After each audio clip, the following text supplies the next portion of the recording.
Hello everyone, Abdul Hafeez here, stock impulse. आज technical analysis कर लेते हैं हबको का।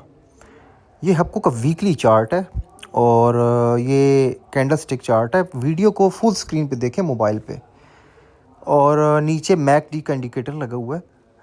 और अगर हम देखें तो हबको ने जो लो लगाया हुआ था, सब्सटेंशियल लो, वो 2025 के थोड़ा सा पहले लगाया था और फिर इसने हाई लगाया 251 पे, और ये 2026 के स्टार्ट में लगाया है और ये तकरीबन 150-160 रुपये का जंप था।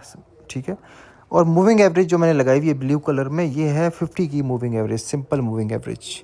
अगर मैकडी को देखें तो मैकडी अभी अपनी मिड लाइन को टेस्ट करके और अभी वहाँ से सपोर्ट पकड़ रहा है और डाइवर्ज हो रहा है, ऊपर की तरफ जंप कर रहा है। तो ये एक साइन है कि यहाँ से ये जो रिवर्सल जो जंप हो रहा है हबको, ये मतलब रियल जंप है। दूसरा ये कि ये 2 बार मूविंग एवरेज को टेस्ट कर चुका है और दूसरी बार टेस्ट करने के बाद इसने जंप दी है ऊपर, 233 तक प्रोजेक्ट हुआ है। तो ये स्ट्रेंथ को शो करता है। मज़ीद अगर हम डेली चार्ट टाइम फ्रेम पे जाएं तो लो इसने 186.50 लगाया हुआ है मार्च के आसपास, मार्च के बाद। उसके बाद ज़ाहिर बात है मार्केट वेव्स के अंदर मूव करती है, तो सब वेव 1, सब वेव 2, फिर एक minor wave 1, minor wave 2 blue में। और ये जो नीचे इसने गैप लगाया, इसको गैप को इसने फिल करने आया, लेकिन जब मार्केट में बहुत ज़्यादा स्ट्रेंथ होती है तो गैप फिल नहीं होता, बल्कि गैप का अपर बाउंड्री जो है ना वो टेस्ट होती है। फिर दोबारा मार्केट ऊपर गई है, फिर एक सेकंड ऊपर जो बैग ऊपर जो मैंने बॉक्स बनाया हुआ ग्रीन, वो एक और ब्रेकआउट है। उस पे भी मार्केट ने उसके अपर बाउंड्री पे टेस्ट की है, मतलब ब्रेकआउट के बाद टेस्ट भी हो चुका है गैप की अपर बाउंड्री का। तो ये स्ट्रेंथ को शो करता है।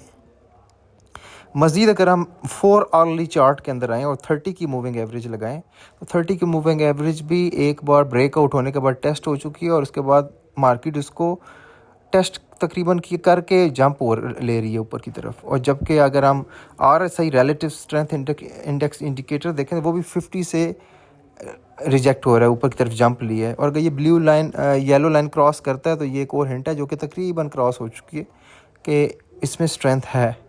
मज़ीद अगर हम देखें छोटे टाइम फ्रेम के अंदर 4 इंच के अंदर, तो अगर हम लास्ट हाई और लो, जो रीसेंट हाई लो है, उसको अगर हम देखें, उसका अगर हम फाइबो देखें तो ये जो प्रीवियस जंप है, जो उसने गैप, जिसमें गैप आ रहा है, ये गैप आ रहा है, गैप तो स्ट्रेंथ को शो करता है और ये मूविंग एवरेज 30 की है। अगर हम इसके अंदर फाइबो टर्म्स पे इसको देखें तो 38.2% की इसने रिट्रेसमेंट कंप्लीट की है, जो कि 227 228 पे बनती थी, वहाँ से जंप हुआ है। तो ये उसके बाद अगर हम मज़ीद 1 आवरली टाइम फ्रेम पे आएँ और इचिमाकू को देखें तो ये अपने क्लाउड से बाहर आ चुका है और ब्रेकआउट भी दे चुका है। तो ये पूरी जो टेक्निकल फ्रेमवर्क है जो इसके ऊपर बैठ रहा है, वो इसी चीज़ को हिंट दे रहा है कि ये अभी मज़ीद ऊपर जा सकता है और इसका जो अगला टारगेट है वो 240 248 है। ठीक है। लॉन्ग टर्म आपको बहुत अच्छा है, मतलब 300 350 जा सकता है, लेकिन मैं रियल बात करूँगा, रियलिस्टिक बात करूँगा। ठीक है, कि जो हमें अगले 2 4 5 दिन में नज़र आए, हबको यहाँ से 248 तक जा सकता है। अगर ये नीचे आ जाता है 226 पे, 227 पे, तो मैं इससे निकल जाऊँगा थोड़ा सा लॉस लेके। ठीक है। तो ये 226 इसका इनवैलिडेशन पॉइंट है। अगर ये 226 से नीचे आता है तो फिर ये एनालिसिस रॉन्ग हो जाएगा, इनवैलिडेट हो जाएगा और हम बेच के 4-5 रुपये का लॉस, 6 रुपये का लॉस लेके बाहर आ जाएंगे। लेकिन जब तक ये इंटैक्ट है 226-77, तो ये 248 इसका नेक्स्ट मुझे नज़र आ रहा है शॉर्ट टर्म के लिए, अगले 2 4 5 6 दिन के अंदर। ठीक है। मज़ीद ये कि अब ये मार्केट पे भी डिपेंड करता है। अगर मार्केट में 1,81,000 क्रॉस कर लेती है, 181,000, फिर ये फेयर चांस है कि आपको भी आपका 248 पे प्रोजेक्ट कर सकता है। लेकिन अगर मार्केट फिर 1,81,000 से रेजिस्टेंस लेती है इंडेक्स के सी 100, फिर थोड़ा सा ये कंसोलिडेशन में जाएगा, थोड़ा तंग करेगा। तो सिंपल है, यहाँ से जितने भी टेक्निकल टर्म्स में, वहाँ तो ब्रेकआउट भी हो चुका है, टेस्ट भी हो चुका है, गैप भी आ चुका है, फाइबो भी कंप्लीट हुई हुई है, मूविंग एवरेज भी टेस्ट हुई हुई है। यहाँ से ये 248 बन सकता है।